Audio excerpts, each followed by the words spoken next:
Hey, Team 5. First of all, I want to say you guys are doing an excellent job. My nose is really red. I have a cold. You guys are doing an awesome job in here talking and discussing and really interacting with each other. So kudos to you. I might call you out and make the other teams come and look and see what you guys are doing because you're doing such a good job. Two things that I really want to address in your guys' discussion here. One, you guys are talking a lot about observational learning, which is awesome, and really kind of understanding about how that works. And Hester, you asked a question to Isaiah about, have you thought about how observational learning affect your development? Two things. One, excellent question. Two, that is a really tough question to answer because it's so difficult for us to identify our own biases, which is really what that's about, is figuring out, why do I believe what I believe? What's the truth behind that? So super good question. I'm really interested, and I hope you guys all jump in on that conversation and really do a little bit of introspection and figure out why you believe and think the way you do. So one of the things that I know in my environment that affected my development was I grew up on a farm and a ranch, and we were very much expected to be hardworking and very responsible from a very young age. I think back when I was like 10, I was kind of in charge and responsible for family meals. At least 2 or 3 times a week, I was the one who was responsible as a 10-year-old child.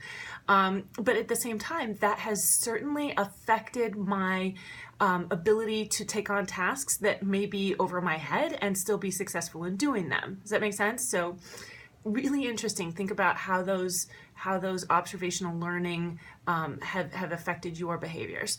And the second one is, some of you guys were talking about cultural development and how that plays a role. And because so many of you guys are teachers, I think this is really, really an important aspect to kind of focus in on. And it's something that I didn't really understand until I was in college in education and learning about this. And one of the things that we really focused in on in my class was Hispanic culture. And one of the things about Hispanic culture that's different than Caucasian white Euro culture is it's still much more collectivist than it is individualistic. And so one of the things that we see is that it's always for the good of the group rather than the individual. So for example, you may have or I may have a student who is gone for a week and a half because of a relative who's in the hospital.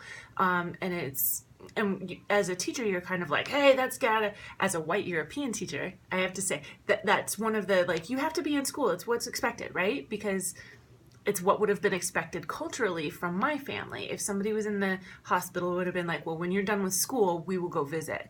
And it's just a different cultural expectation. It's not one is better than the other. It's just understanding what those cultural expectations are and being able to be sensitive to them.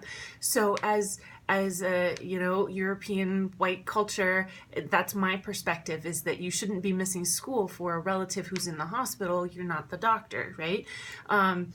The other part of that is it's really, really important for them to be there for their family in these difficult circumstances. So a couple things for you guys to think about. How could this impact your future as a teacher?